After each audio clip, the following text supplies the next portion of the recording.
The princess of this country was about to be executed, but everyone thought she deserved it. In the past, the food she ate in one meal was the income of an ordinary person for a whole month, and she kept scolding her servants. When everyone else was starving, she laughed at their misfortune after hearing the news and continued to live a luxurious life. In the end, the starving people launched a rebellion and burned down the entire kingdom. The princess was captured and locked in a dark dungeon. They only gave her rotten vegetables and moldy bread to eat. Their attitude towards her was mocking and sarcastic. After enduring 3 years of suffering, the girl was sentenced to death. On the day of her execution, almost everyone in the country came. They all wanted to witness her death with their own eyes and urged the soldiers to kill her quickly. The princess walked barefoot in the snow, hoping someone would save her, but she was eventually led to the guillotine. As the blade fell, the princess's blood splashed onto her diary, where she had written stories for 8 years. At that moment, something strange happened. The princess woke up again and found herself younger, back to 8 years ago. The princess suspected that what had just happened was all a nightmare. But then she noticed that there was indeed blood on her diary. She opened it and saw that everything that had just happened was real. All the events of the past 8 years were recorded there. During the meal,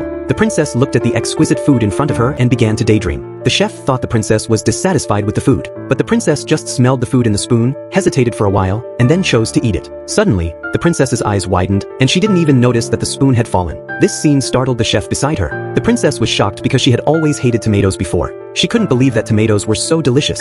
Then the princess picked up the spoon and ate quickly. The maids and the chef behind her were all shocked. But suddenly the princess began to cry because she remembered her miserable experience in the dungeon before her rebirth. However, this scene startled the chef again. He thought the princess was crying because the food tasted bad, but the princess said she was crying because the food was so delicious. She expressed her thanks to the chef. The maids beside her were very shocked and couldn't believe that this was the same arrogant princess as before. Time quickly passed and it was afternoon. The princess was walking around the garden, feeling bored. She asked a maid for a huge cake. Soon, a maid came slowly towards her, carrying the cake.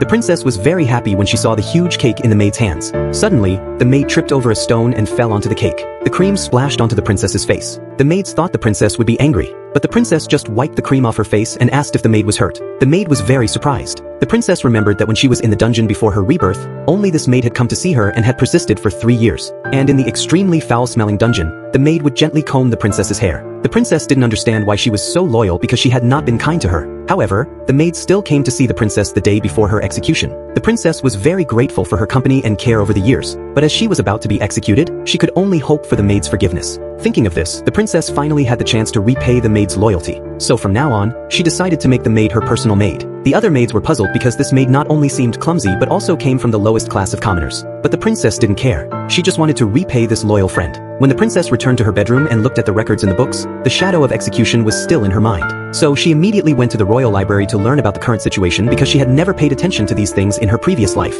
But now the princess decided that she had to prevent all this from happening. No matter how difficult it was, she would never give up.